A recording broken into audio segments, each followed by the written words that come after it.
지금까지 했던 그 믿음과 성도의 구원, 그건 이제 정리하고요.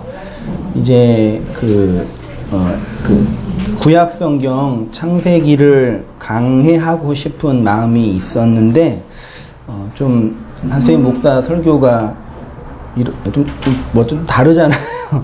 좀, 구약에 있는 히브리 원문을 좀 몇 개 중요한 단어를 좀 중심으로 몇 번 될지는 한 대여섯 번, 많으면 10번 정도 해서 중요한 단어를 좀 기초적으로 정리를 하고, 그 기준을 근거로 창세기를 쭉 한번 강의에 갈고 싶은 마음이 일주일 동안 들어서, 그러니까 막상 뭐 어떤 일을 작업하시는 분들도 아시겠지만, 뭐 그림을 그린다든지 작곡을 한다든지, 막상 작곡가들이 이게 작곡할 때는 금방 한대요. 필이 오면은 그냥 밤새워 하는데 그 준비 과정이 되게 힘들다 그러거든요. 근데 설교도 비슷해요. 그래서 설교 원고를 쓰는 거는 사실 그렇게 힘들지 않은데, 뭘 쓸까, 어떻게 쓸까, 어떻게 들어갈까 하다가 지난주 월화수 3일을 그냥 연장 보내가지고 아무것도 뭘 할까 어떻게 할까 이 책도 보다가 저 책도 보다가 요거 보다 막 보다가 하다가 이제 창세기를 좀 정리하고, 그 전에 좀 기본적인 에베소서랑 그 다음에 믿음의 본질은 좀 기초적인 기독교 교리를 좀 정리했다고 생각이 들고, 지금부터는 좀 히브리 원문을 그렇게 뭐 잘하지도 못하지만 어쨌든 연구하면서 좀 해석해 나가고 싶다라는 마음이 들어서 이제 그 전 단계로 한번 단어를 정리하고, 그래서 성경 각주랑 히브리 단어가 좀 많이 나와요. 그 염두하면서 한번 이렇게 온땅교회랑 한승희 목사랑 같이 성경 전체를 뭐 전혀 다른 방향은 아닙니다.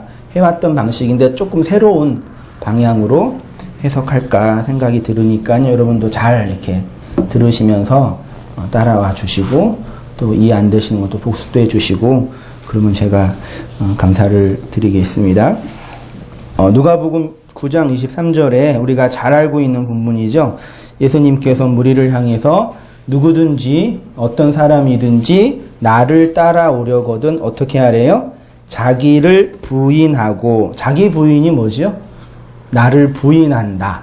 그 느낌이 있죠? 그 다음에 제 십자가를 지고 나를 따를 것이다. 그래 놓고 24절에 누구든지 제 목숨을 구원하고자 하면 잃을 것이요. 누구든지 나를 위하여 제 목숨을 잃으면 구원하리라. 그렇게 말씀하셨는데, 이게 이제 슈브, 회개, 돌이킴과 십자가 짐과 그 다음에 자기 부인과 깊은 관계가 있습니다. 먼저 영혼을 결정하는 성경관 그 챕터가 있는데 한번 읽으면서 또 인사이트가 있으면 또 나누고 증거하도록 할게요. 하나님의 말씀인 성경을 인간이 지켜야 할 규범과 규칙으로 보느냐, 인간을 향한 하나님의 언약으로 보느냐에 따라서 우리의 인생관, 신앙관, 영원히 결정이 된다라고 말씀드리고 싶어요. 그러니까 성경을 잘 들으세요. 어떻게 사느냐, 어떤 윤리적 성숙이 있느냐, 어떤 도덕적인 완성이 있느냐의 문제가 아니라 성경을, 계시된 하나님의 말씀을 어떤 관점으로 보고 있느냐, 이 중요해요. 어떻게 해석하느냐, 그 말씀을 어떤 근거로 이해하느냐, 어떤 관점으로 보느냐가 신앙뿐만 아니라, 인생뿐만 아니라 죽음 이후에 영원도 결정된다라는 말씀입니다. 무지무지 중요하겠죠. 어떤 의미에서는 도덕적이고 윤리적이고 삶의 성공과 실패의 문제보다 더 중요한 문제라고 생각이 들어요. 흔히 우리 인생을 살다가 반드시 사람이라면 해야 할 게 뭐 있잖아요. 교육을 받고, 그 다음에 취업을 하고, 그 다음에 뭐 하죠? 결혼을 하고 아이를 낳고 살아가는 것 중에 어떤 학교를 가냐, 어떤 사람과 결혼을 하느냐가 되게 중요한 선택이라 그러잖아요. 그런 것은 이 땅에 사는 정도에 필요한 것들인데, 성경을 보는 관점, 성경을 해석하는 그런 관점은 이 땅에 뿐만 아니라 영원을 결정한다는 문제예요. 그거 정말 중요합니다. 그런데 소위 말해 무신론자들에게 있어서 성경은 어떤 책으로 이해가 될까요? 그분들에게 계시된 하나님의 말씀으로서의 성경이 굳이 필요할까요? 인간의 양심과 본성, 그리고 자연 법칙이 끊임없이 하나님은 살아계시고 하나님은 우리에게 말씀하고 계시고 있음에도 불구하고 그들의 영혼, 불신자들의 영혼은 죽어 있죠? 죽어 있다라는 얘기는 뭐예요? 영혼이 없다라는 얘기예요. 영혼이 죽어 있기 때문에 그들의 영혼의 아버지인 하나님의 말씀을 듣지 못한다는 얘기죠. 그래서 그들은 이 세상의 인과율의 법칙, 자연 법칙 아래서 움직이고 있는 자연 현상에 불과한 존재입니다. 원자와 분자의 흐름에 의해 만들어지는 욕망에 의해서 움직여지고 있는 고등 물질 정도라고 생각이 들어요. 이게 진화론이거든요. 이렇게 말하면 또 기분 안 좋아하시더라고요. 고등 물질이라 그러면. 그래서 그분들은 죽으면, 소위 말해 주님을 알지 못하고 그 말씀을 받지 못한 사람들이 죽으면 어디로 가요? 지옥으로 가죠. 그 지옥이라는 개념이 불교나 다른 종교에서 말하는 그 막 고통스럽고 혀 잘리고 눈 뽑히고 팔 잘리는 그런 감각적인 고통 수준이 아니라 인간이 경험할 수 없는 깊은 고통이에요.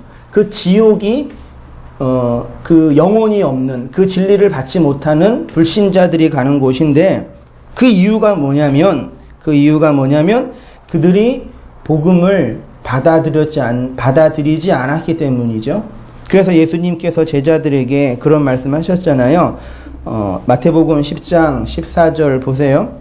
누구든지 너희를 영접하지도 아니하고 너희 말을 듣지도 아니하거든 그 집이나 성에서 나가 너희 발의 먼지를 떨어버리라. 이게 무슨 뜻이에요? 어느 성에 들어가서 복음을 전했는데 그 성 사람들이 제자들의 말을 받지 않으면 나와서 이렇게 발에 먼지를 이렇게 떨라는 얘기예요. 그거잖아요.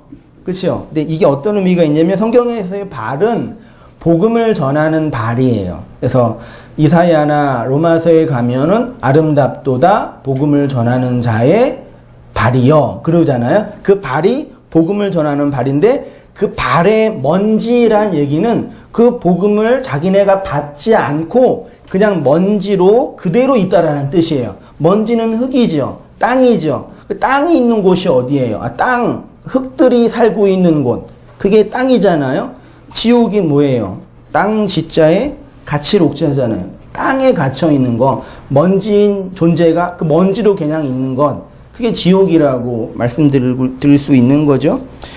어쨌든 무신론자들에게는 그 말이 아무짝에도 쓸모없는 그냥 들리는 잔소리에 불과합니다. 이렇게 하나님의 말씀으로서의 성경은 성전 밖에 있는 이방인들에게는 해당되는 말씀이 아니에요. 이사야나 예레미야에게 하나님께서 복음을 전하라, 말씀을 전하라고 할 때 성전 바깥에 하지 말고 성전 안에 들어가면 번제단과 물두멍이 있죠. 그게 성전 뜰이에요. 그 뜰에서 희생제사를 드리고 있는 이스라엘 백성에게 이 말을 전하라 그랬어요. 그러니까 하나님의 말씀은 성전 안에 있는 사람들에게 들리는 말이에요. 근데 잘 들어보세요. 성전 안에서 뭐 해요, 사람들이요? 보통 제사를 드려요. 동물의 피해 제사를 드리죠. 근데 그 동물의 피해 제사를 드리고 있는 그게 율법이에요, 율법. 우리가 다 그렇게 살고 있어요, 피해 제사를 드리면서. 율법으로 피해 제사를 드리고 있는 사람들에게 하나님의 말이 떨어지면 두 부류로 나누어진다고 제가 말씀을 드렸죠. 하나님의 말이 율법의 희생 제사, 피해 제사를 드리고 있는 인간들에게 떨어지면 첫 번째 사람들은 뭐냐면 그 하나님의 말씀을 내가 지키고 내가 규칙으로 삼아야 할 규범과 규칙으로 이해하는 자들이 있어요.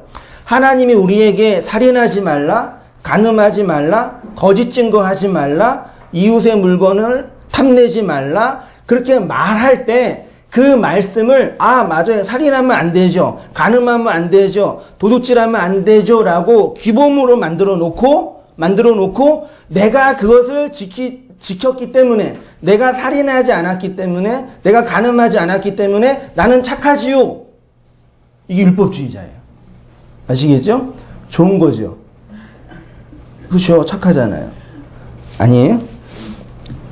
그렇게 열심히 율법을 지키며 살았던 인물들이 예수님을 십자가에 못 박은 누구예요? 유대인들이에요. 유대인들이 얼마나 하나님의 말씀인 토라 율법을 지키려고 노력했는지는 역사를 보면 쉽게 알아요. 하나님의 말씀을 633가지 조목으로 만들어 놓고 지켜야 할 것과 지키지 말아야 할 것들을 다 만들어 놓고 열심히 지켰어요. 그런데 누굴 죽였어요? 예수를 죽였어요. 왜 죽였어요? 야, 니네들이 지키고 있는 그거 다 그 구라야, 가짜야. 쓸데없는 거야. 그러니까 황당한 거예요. 그러니까 율법을 지키는 그 지키는 존재 안에 뭐가 있는 거예요? 내가 있는 거예요.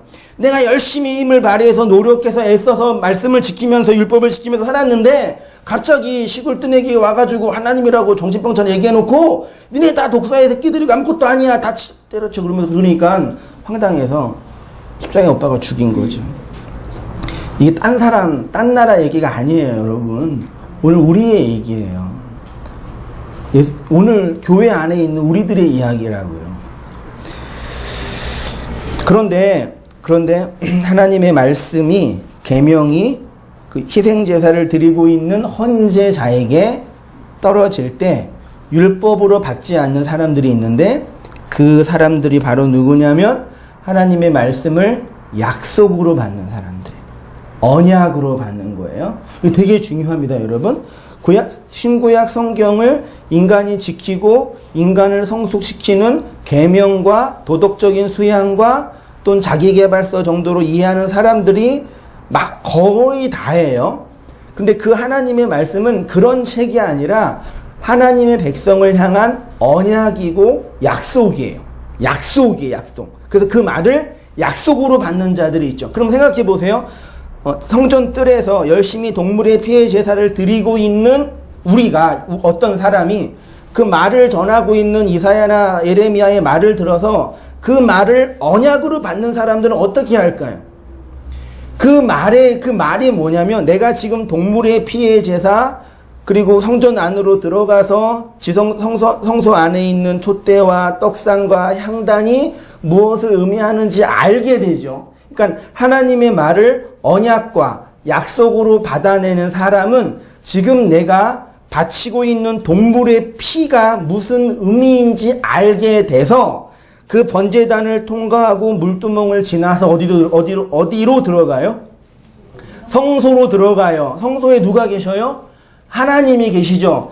맨 처음에 뜰 안에 있는 번제단, 동물의 피를 들여서 바다를 상징하는 물두멍을 지나서 성소 안에 들어가면 촛대가 무엇인지 떡상이 무엇인지 알게 되죠. 향단을 통해서 향을 하나님께 드리면 지성소와 성소를 연결하는 그 열폭 휘장이 찢어지면 어디로 들어가요? 지성소로 들어가죠. 지성소 안에 뭐가 있어요? 언약궤가 있잖아요. 하나님의 말이 언약이라고 얘기해 주셨잖아요.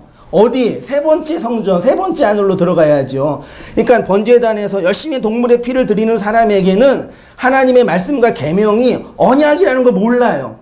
내가 열심히 지키고 노력해야지만 겨우 인정받는 그 말 안 들으면 나 혼내는 그런 할아버지 정도로 이해한단 말이죠. 근데 그 희생 제사의 내용과 의미가 뭔지 안 사람은 성소를 지나서 언약궤 안에 들어가서 하나님의 말이 하나님의 뜻이 이 약속이군요. 그걸 알게 되는 거죠. 이해되시죠? 그러면 그 하나님의 말이 언약이고 약속인 걸 알게 된 사람은 그 하나님의 자리에서 지난주 설교했던 것처럼 하나님의 자리에서 여전히 동물의 희생 제사로 나의 의와 나의 욕망을 확장하며 살고 있는 저 영혼들에게 그 사랑을 흘려줄 수 있는 왕 같은 제사장이 되는 거예요. 여러분이 왕 같은 제사장이라며요. 싫으세요? 좀 어려워요, 하기는요. 왕 같은 제사장이라며요. 여러 신약의 하나님의 백성들이요. 그 예수 그리스도의 피로 말미암아 언약의 자리로 들어간 자를 얘기하는 거예요. 맞죠? 근데 한번 적용을 뭐 해보면 이 시대에 많은 사람들을 보세요. 어떻게 하고 있나 보세요. 그 예수님 안 믿는 무신론자들은 둘째 문제고 교회 안에서 하나님을 믿겠다고 다짐하고 있는 분들이 어떻게 하나님의 말씀을 이해하고 있는지 보세요. 끔찍하죠. 이렇게 하나님의 말, 계시된 성경을 율법과 지켜야 할 조항으로 받지 않고 언약으로 받는 것을 히브리어로 뭐라 그런다고요? 슈브라고 그래요. 슈브. 이 슈브라는 단어를 한번 스트롱 코드랑 여러 학자들의 사전을 보면서 정리했는데 기본적인 뜻이 뭐예요? 돌이키다, 회개하다, 돌아오다. 그래서 한글 성경, 개역 성경에는 회개라고 번역을 했고 한국의 여러 목회자들과 개역주의 신학자들은 돌이킴이라고 번역을 했어요. 괜찮은 번역입니다.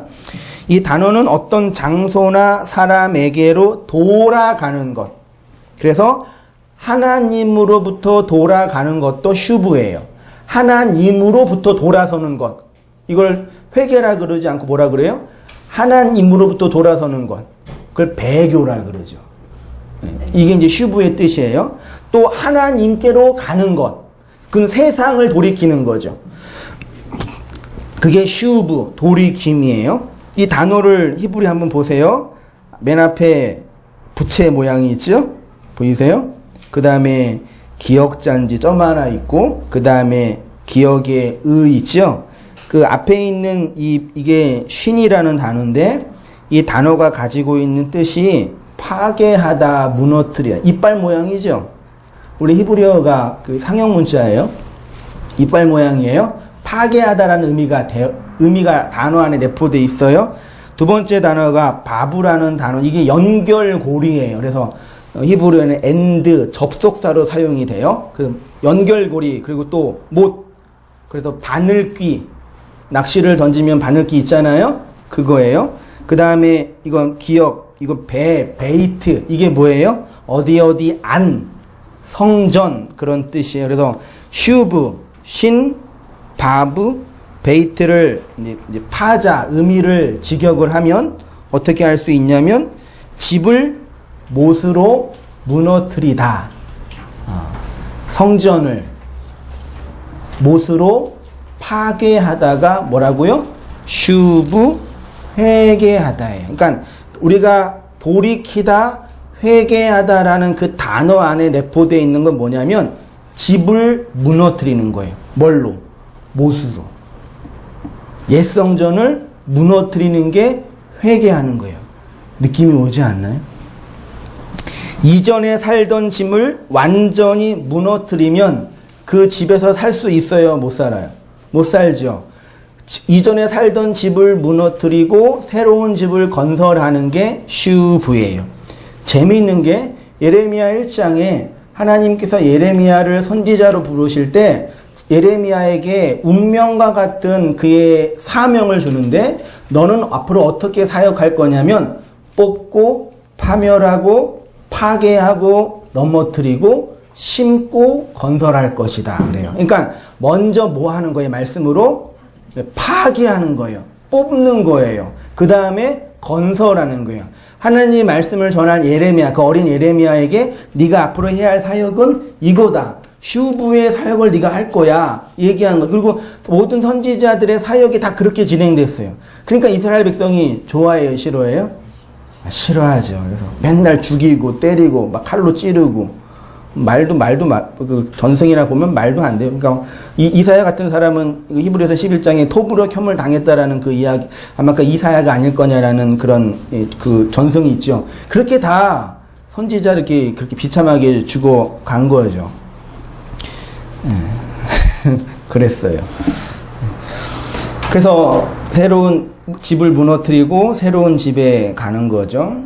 이전에 살고 있는 집은 단지 우리가 거하는 장소뿐만 아니라 더 넓은 의미로 번역을 하자면 우리의 이전의 행위, 우리의 이전의 지식을 포함한다 할 수 있습니다. 그래서 이전에 행하던 죄악으로부터 돌이키는 것이 회개이고 그 내용은 뭐냐? 이전에 담배를 폈는데 회개하니까 금연했다. 그게 아니에요. 이전에 술을 마셨는데 회개하니까 안 했다.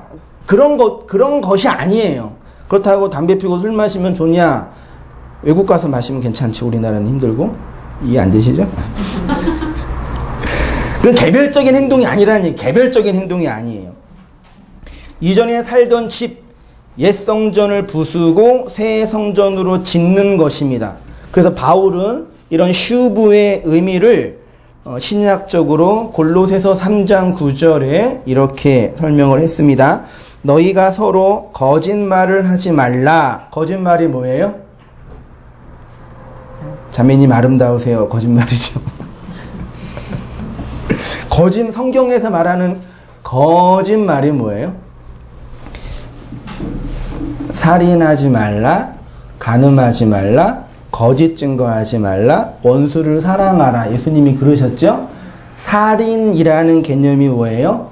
동물의 피를 계속 드리면 이 동물의 피를 하나님이 기뻐하셔. 그러니까 열심히 희생제사 드려. 이게 살인하는 거예요.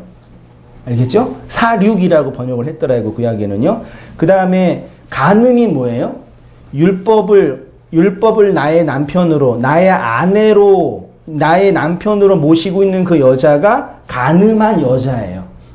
은혜를 내 남편으로, 로마서 7장에 그 얘기가 나오잖아요.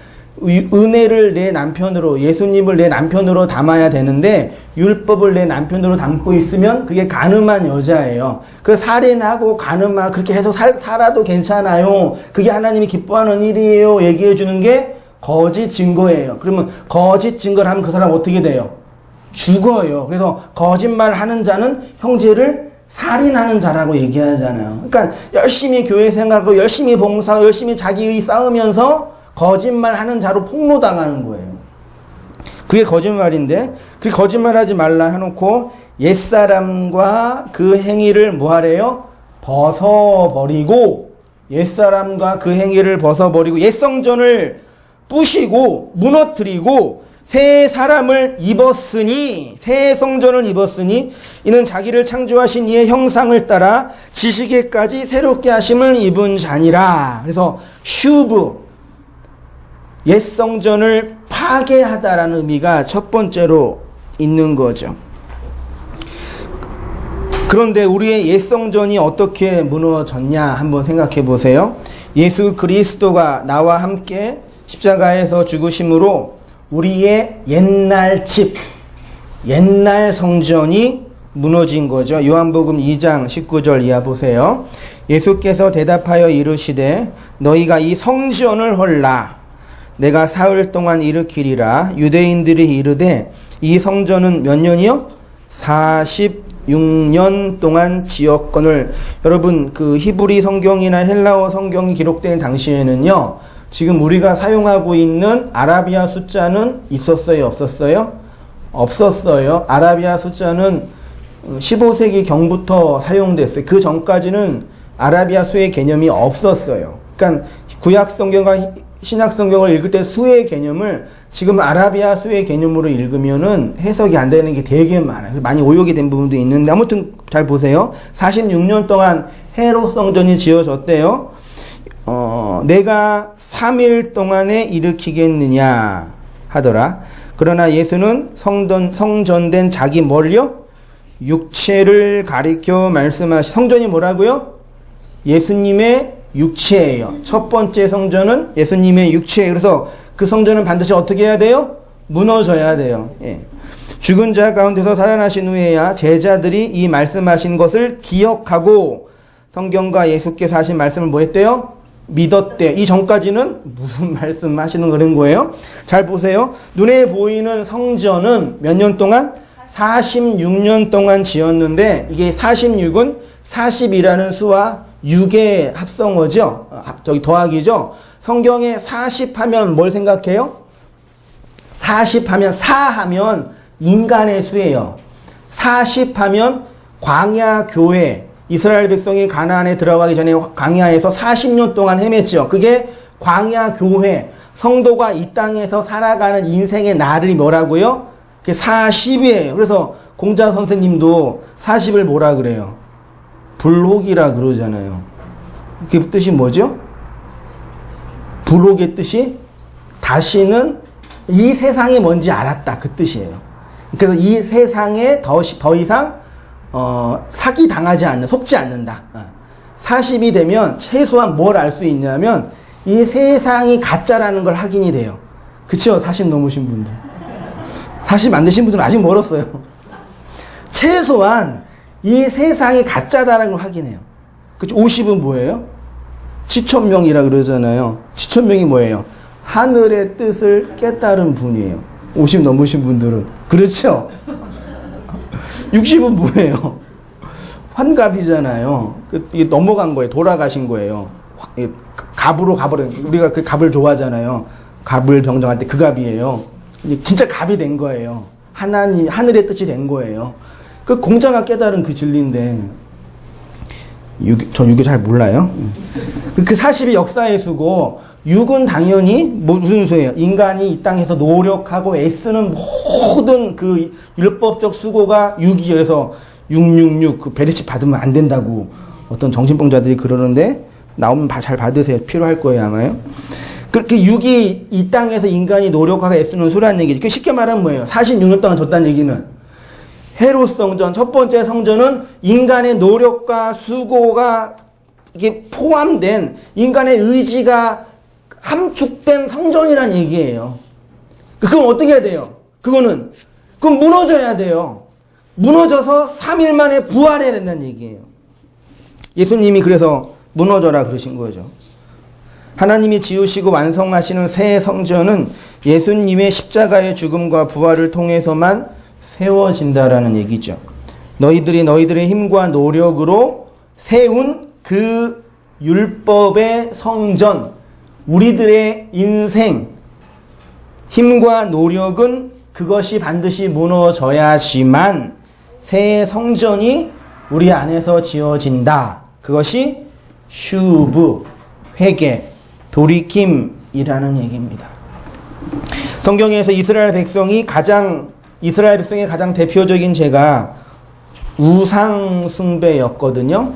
그래서 이 죄악으로부터 돌이키는 것은 그동안 섬겼던 우상의 집을 파괴하고 무너뜨리는 것으로 설명이 됐습니다. 열왕기하 11장 17절 이하 보세요. 여호야다가 왕과 백성에게 여호와와 언약을 맺어 여호와의 백성이 되게 하고 왕과 백성 사이에도 언약을 세우게 하매 온 백성이 바알의 신당으로 가서 그 신당을 허물고 그 제단들과 우상들을 철저히 깨뜨리고 그 제단 앞에서 바알의 제사장 mat단을 죽이니라. 제사장이 관리들을 세워 여호와의 성전을 수직하게 하고, 이런 말씀을 그대로 문자적으로 이해하는 분들이 있죠. 그래서 지금도 그러지만 초등학교에 한동안 단군상을 우리 결의 그 단군의 민족이라고 해서 단군상을 세웠는데 기독교인들이 밤에 가가지고 단군상 머리를 잘라요. 그래서 우상 숭배하지 말라 그러잖아요. 그런 거 하라는 얘기예요? 그런 거 아니에요. 그러니까 그런 어린 아이들이 그런 단군상을 보면서 우상을 숭배하는 게 아니라 자기네가 우상이면서 자기 욕망을 따라 살게 만들면서 그렇게 눈에 보이는 것을 부시면 된다고, 이 성경을 문자 그대로 지키면서 얘기하는 거죠. 그러니까 결국 회개는 하나님의 언약으로 돌아오는 것입니다. 그러니까 윤리적이고 종교적인 죄를 버리는 것보다 하나님의 언약으로 돌아오는 것이 더 중요한 거죠. 창세기 12장 1절 보십시오. 여호와께서 아브라함에게 이르시되 너는 너의 고향과 친척과 누구의 집을 떠나요? 아비의 집을 떠나 아버지의 집을 무너뜨리고 내가 내게 보여줄 땅으로 가라 라고 하십니다. 아버지의 집, 즉 옛 성전을 부수고 하나님이 아브라함에게 보여줄 새 성전, 새 땅으로 가라라는 얘기입니다. 그래서 하나님의 명령에 순종하여 갔다는 것을 하나님의 약속을 따라갔다라고 성경이 말하고 있고, 하나님은 그 언약으로 아브라함을 다루시고 부른 거죠. 그러니까 보세요. 맨 처음에 제가 말씀드린 것처럼 아브라함이 하나님의 말을 들었을 때 그 하나님의 말을 자기가 지켜야 할 율법과 계명으로 들은 게 아니에요. 창세기 12장 1절 이하의 말씀을 보면서 아브라함이 복의 근원이 될 것입니다. 어떻게 해요? 하나님의 말을 순종해서요. 순종이라는 인간적인 행위를 만들어서 하나님께 인정받아서 복받은 게 아니라 하나님의 그 말을 나를 향한 언약과 약속으로 받았다는 얘기예요. 똑같나요? 창세기 15장 16절 보세요. 내 자손은 몇 대 만에요? 몇 대 만이요? 4대 만에 이 땅으로 돌아오리니 이는 아모리 족속의 제약이 아직 가득 차지 아니함이니라. 17절 해가 져서 어두울 때에 연기 나는 화로가 보이며 타는 횃불이 쪼갠 고기 사이로 지나더라. 18절 그날에 여호와께서 아브라함에게 더불어 언약을 말씀하시고 부신 다음에 언약을 세워서 이 땅으로 인도한대잖아요. 이스라엘 백성이 몇 년 만에 애굽에서 나온지 아세요? 400년 혹은 430년이라고 해요. 여러분 4대가 400년이에요? 몇 대가 4대는 몇 년이야 준이야? 한 대가 몇 년이야? 한 대가 60년이에요? 니랑 나랑 몇 년 차이나? 30년 차이나요? 그쯤 되죠? 한 대는 30년이에요. 맞죠? 그러면 4대면 3, 4, 12, 120년인데 이런 거 보면 이제 오역이라고 이제 자꾸 하는 거죠. 그러니까 3,000년 전에 쓴 책이잖아요. 3,000년 전에 쓴 책, 기록된 책이잖아요. 그러니까 4대가 원문에는 없어요. 그냥 4로예요. 4로. 넷으로. 4개의 말씀으로, 4개의 언약으로 돌아온 거죠. 3페이지로 가서요. 이렇게 슈브는 옛집, 옛성전을 파괴하는 것입니다. 이전에 살던 집을 떠나는 것이에요. 그건 곧 우리의 옛날 습성, 옛날 사상을 벗어버리고 새로운 것들을 받아낸다라는 말인 거죠. 그런데 애굽에서 나온 이스라엘 백성이 슈브를 했음에도 불구하고 옛날 집을 파괴했음에도 불구하고 여전히 옛날 것을 추억하며 살다가 진탕 혼난 이야기가 민수기 11장 4절 이야기 있으면 보세요. 그들 중에 섞여 사는 다른 인종들이 탐욕을 품음에, 탐욕은 곧 뭐예요? 우상숭배라고 신약이 얘기해요. 이스라엘 자손도 다시 울며 이르되 누가 우리에게 고기를 주어 먹게 하랴. 우리가 애굽에 있을 때에 값없이 생선과 오이와 참외와 부추와 파와 마늘을 먹은 것이 생각나거늘 이제는 우리의 기력이 다하여 이 만나 외에는 보이는 것이 아무것도 없도다 하니 만나는 가시와 같고 모양은 진저와 같은 것이라. 백성이 두루 다니며 그것을 거두어 맷돌에 갈기도 하며 절구에 찢기도 하고 가마에 삶기도 하여 과자를 만들었으니 그 맛이 기름 섞은 과자 맛 같더라. 밤에 이슬이 진영에 내릴 때에 만나도 함께 내렸더니 바람이 여호와에게서 나와 바다에서부터 메추라기를 몰아 진영 곁 이쪽 저쪽 곧 진영 사방으로 각기 하루길 되는 지면 위에 2규빗에 내리게 한지라. 백성이 일어나 그날 종일 종야와 그 이튿날 종일토록 메추라기를 모으니 적게 모은 자는 10호멜이라. 그들이 자기들을 위하여 진영 사면에 펴두었더라.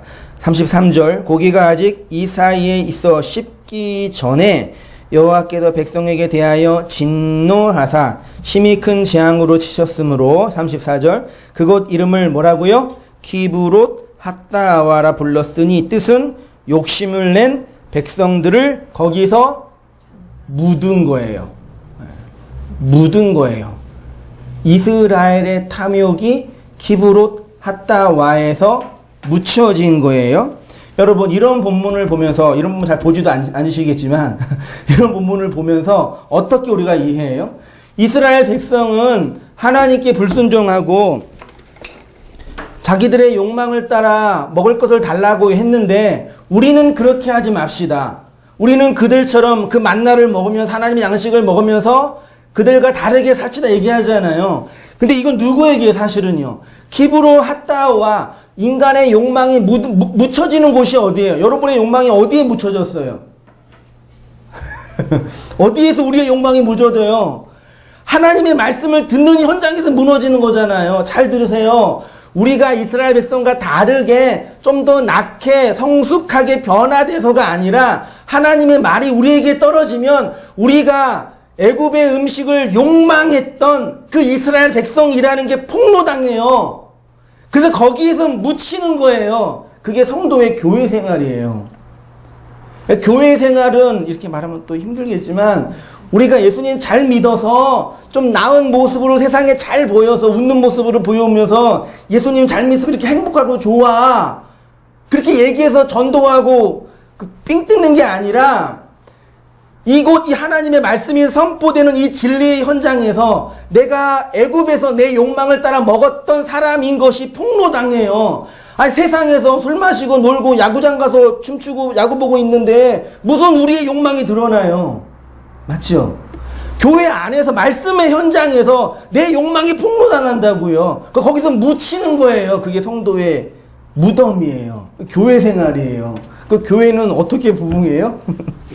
사람 끌어당겨가지고 교회에서 죽이는 거예요. 안 되겠죠, 그러니까요. 근데 이런 거 본문을 보면서 저도 그게 힘들어요, 저도요.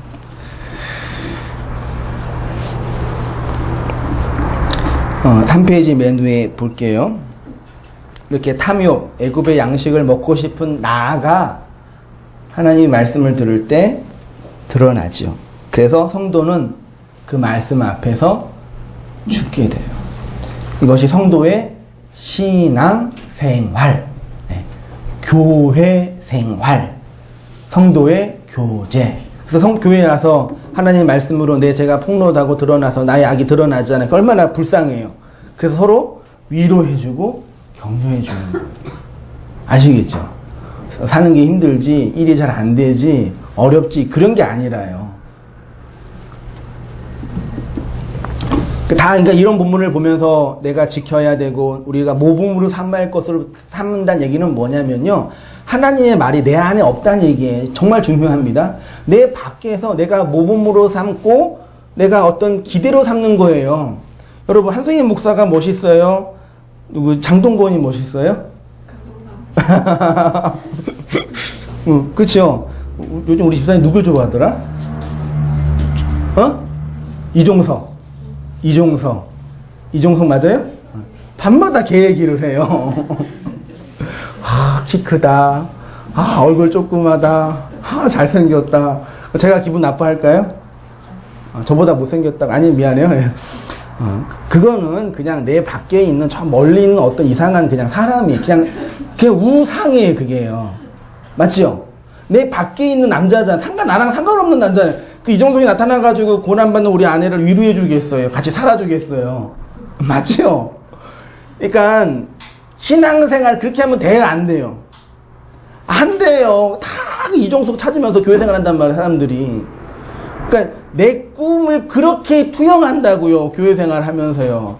그건 꽝이에요. 빵점짜리 시험지. 그렇게 하면 안 돼요. 그러니까 이종석이 내가 싫다 그 얘기가 아니라 뭐 좋아하시고 사랑하시고 하세요. 상관이 없는데 성경도 그렇게 보면 되냐 얘기죠.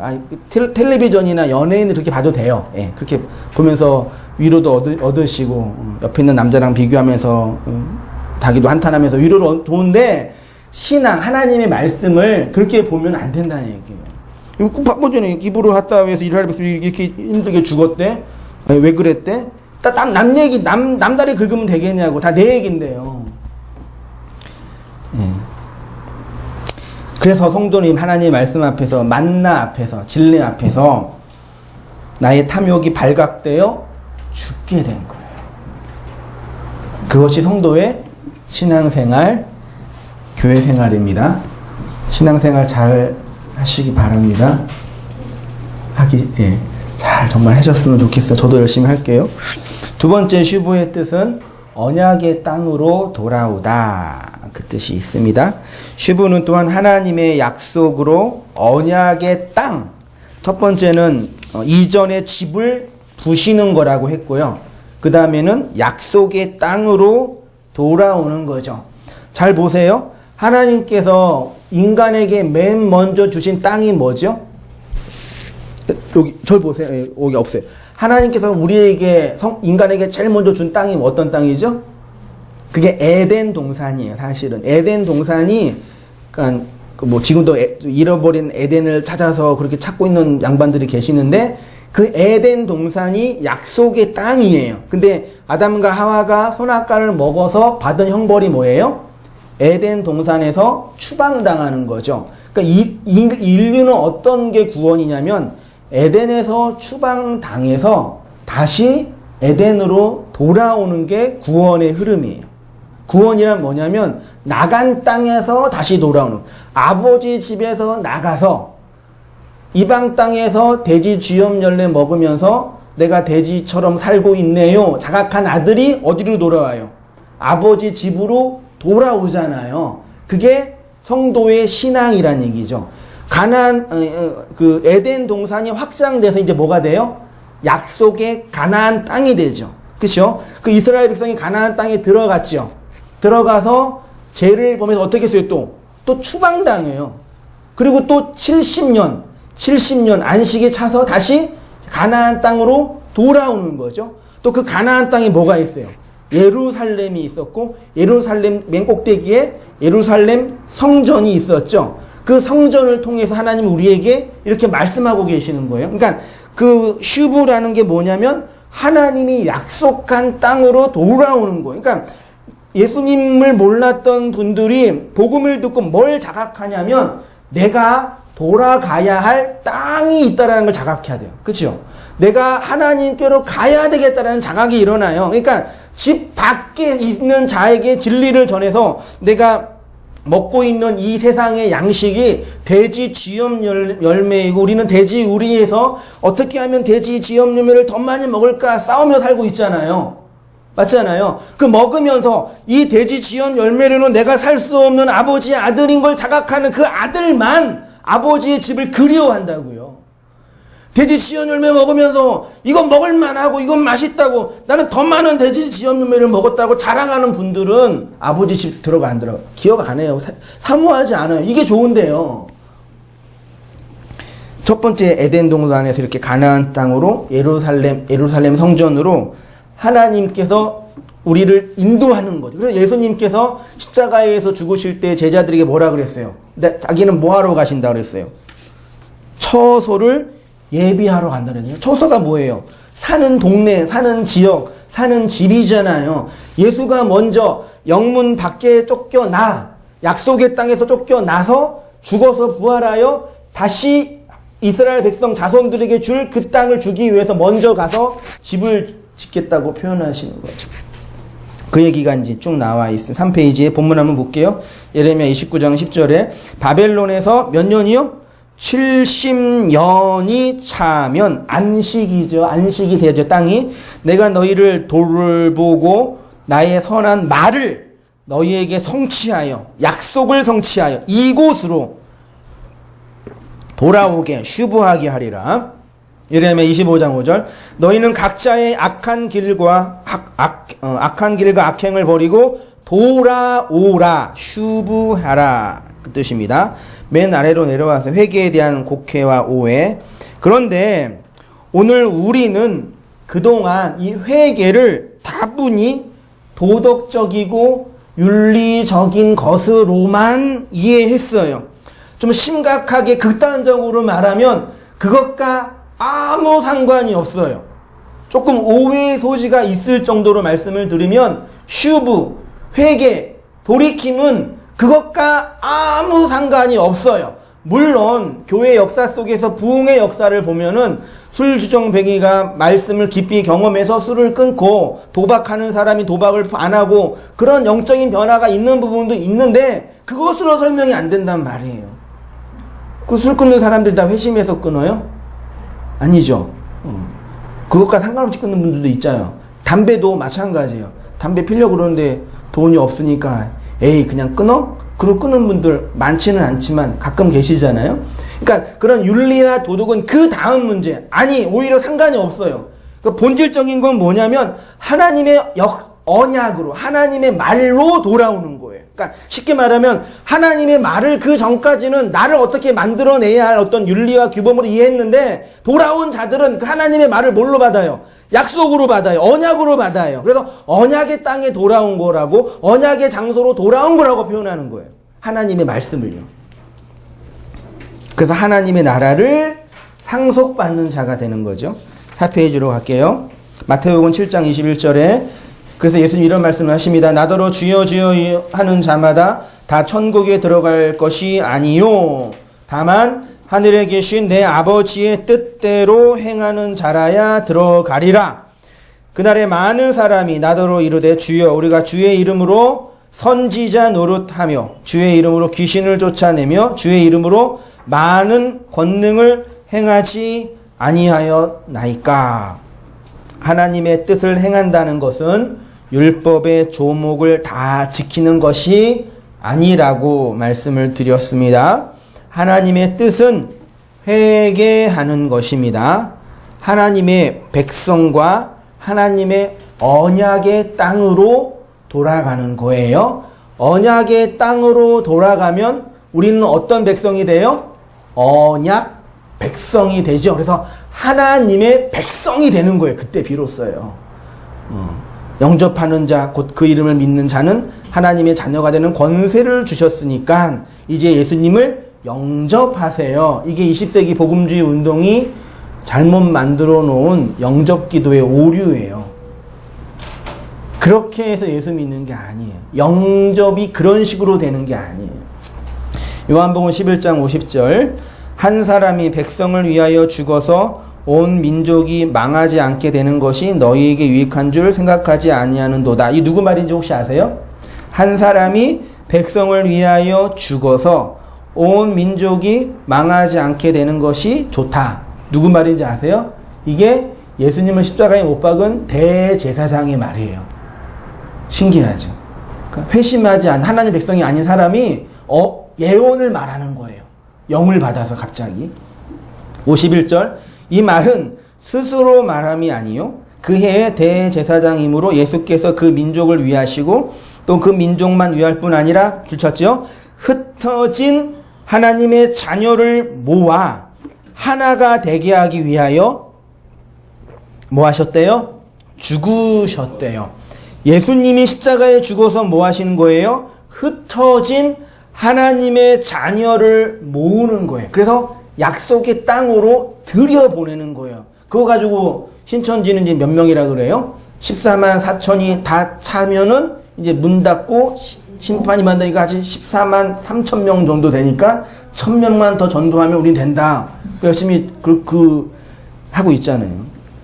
요한복음 10장 15절 아버지께서 나를 아시고 내가 아버지를 아는 것 같으니 나는 양을 위하여 목숨을 버리노라. 또 우리에 들지 아니한 다른 양들이 우리에 들지 않는 다른 양들이 있대요. 예수님의 양이에요.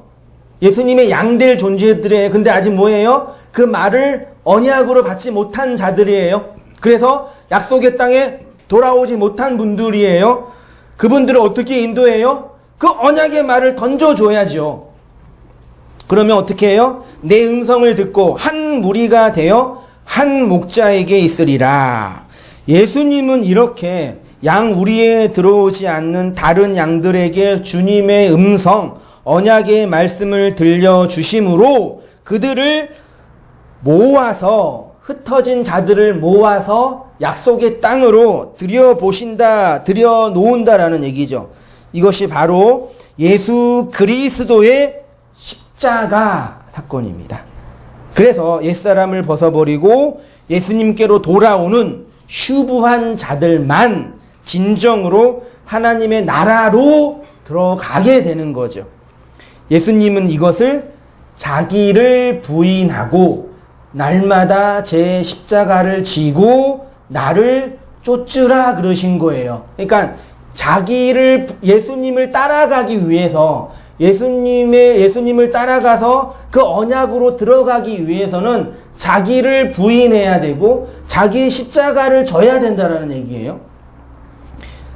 누가복음 9장 23절입니다. 또 무리에게 이르시되 아무든지 나를 따라오려거든 자기를 부인하고 날마다 제 십자가를 지고 나를 따를 것이다. 그러니까 마지막으로 슈부의 세 번째 의미가 자기 부인과 자기 십자가라고 정리를 했어요. 마지막으로 이거 할게요. 여러분, 기독교에서 말하는 자기 부인은 금욕적인 게 아니에요. 마음속에 내가 하고 싶은 게 있는데 이걸 참고 견디어서 인내하는 게 자기 부인이 아니에요. 그는 아무튼 그런 개념이 아니에요, 사실은요. 그러니까 나는 지금 하고 싶은 욕망이 있는데 이거는 주님의 일이라 요거에 헌신한다. 그렇죠? 나는 쓰고 싶은 돈이 있는데 이 돈으로 주님께서 사용해야 되니까 이 돈을 드린다. 주일날 내가 누구를 만나야 되고 놀러를 가야 되지만 주님이 이걸 더 기뻐하기 때문에 그걸 해야 된다. 그런 식의 상대적 윤리가 자기 부인이 아니에요. 그리고 또 도덕적인 성숙과 도덕적인 수양을 통해서 인격적으로 이렇게 고매한 그런 분들 뵌 적 계세요, 혹시요? 교회 안에서요? 그게 가능해요? 그러니까 저는 아직 인생을 많이는 안 살아서요. 예수님을 잘 믿고 기도 생활 열심히 하고 종교 생활 잘하면 인격이 이게 되게 예쁘게 변해요. 좀 이따 말씀 시간에 나눈 시간에 할게요. 변해요?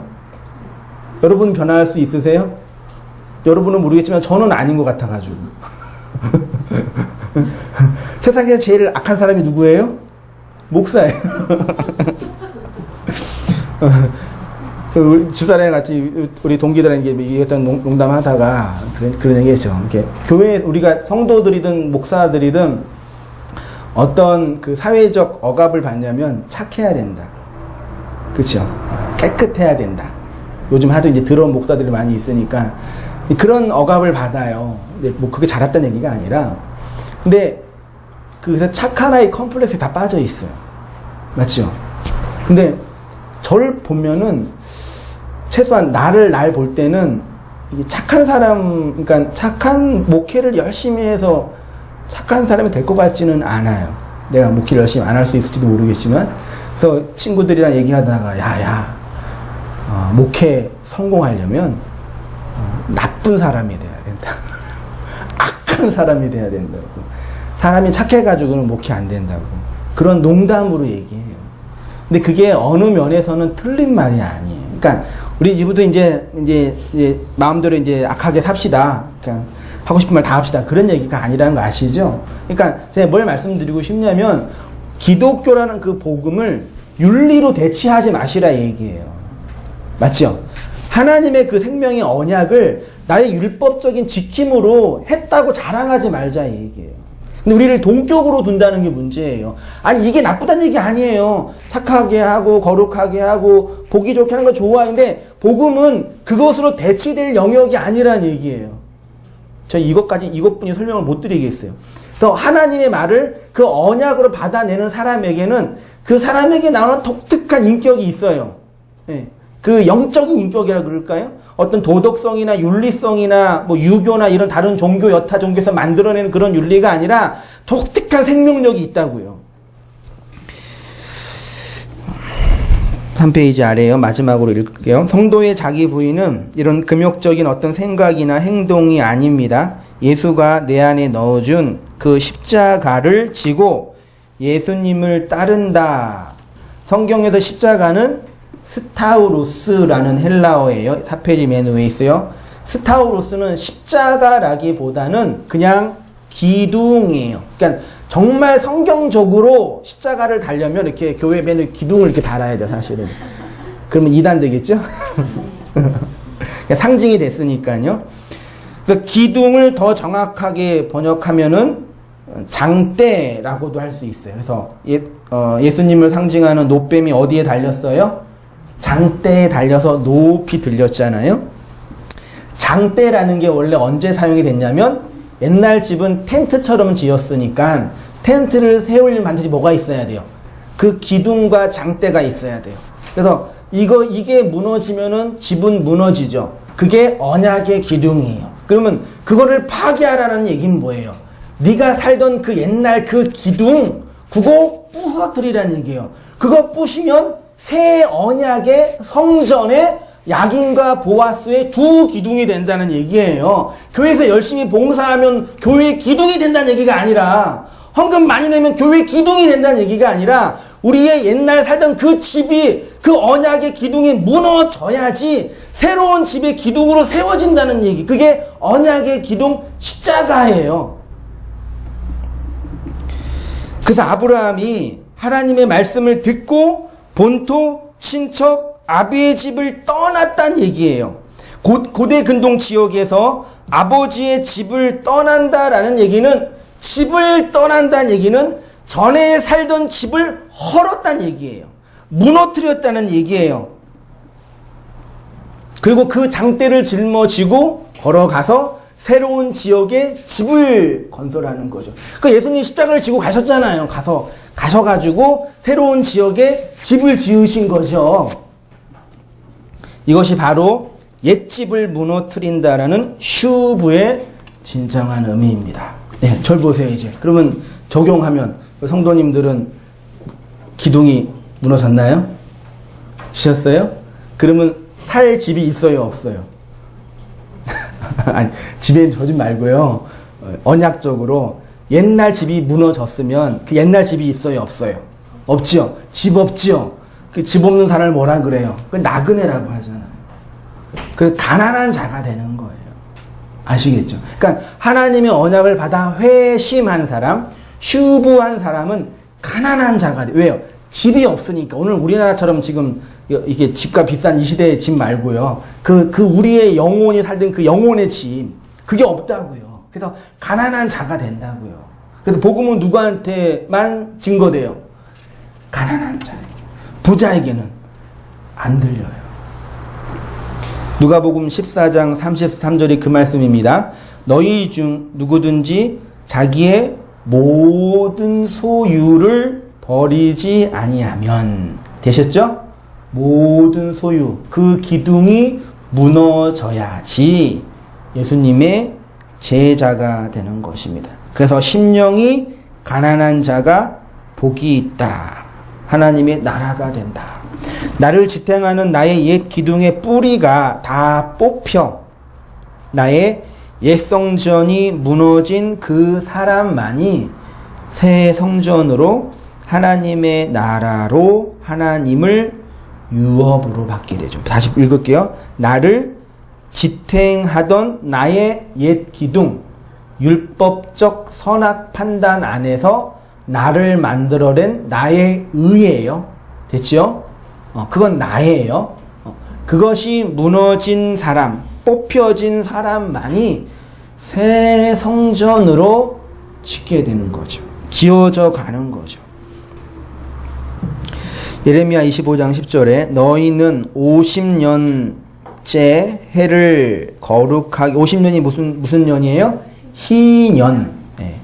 하늘의 뜻을 깨닫는 희년이에요. 그게 77에 49, 안식년 7번 지나서 마지막 그 다음 해. 그러니까 50이 오순절날 성령이 임했죠. 그래서 오순절날 성령이 임해서 하나님 백성을 거두어서 하나님 나라 창고에 집어넣는 거예요. 그게 50에, 그게 안식년이에요. 그 땅이 이제 자유롭게 되는 거죠. 이해 너희에게 희년이니 너희는 각각 자기 소유지로, 어디로? 소유지로 돌아가고, 어디로? 가족에게로. 진짜 가족. 그래서 주 안에 우리는 하나. 그 가족이라고 형제 자매 부르잖아요. 그래서 교회. 그냥 부르는 게 아니에요. 사실 그런 상징적 의미가 포함되어 있는 거죠. 아버지의 집, 나의 원래 집으로 돌아가는 것이 천국입니다. 구원이며 하나님의 나라입니다. 그러면 마지막 질문했죠. 여러분은 모든 소유를 버려서 가난한 자가 되셨습니까? 우리는 모든 소유를 버려서 가난한 자가 되셨습니까? 일주일 동안 한번 묵상해 보시고 생각해 보시면서 스스로 답해 보시기 바라고요. 그 묵상과 생각을 하시면서 또 다음 주에는 어떤 말씀으로 우리를 인도하실지 기대하면서 오셨으면 감사드리겠습니다.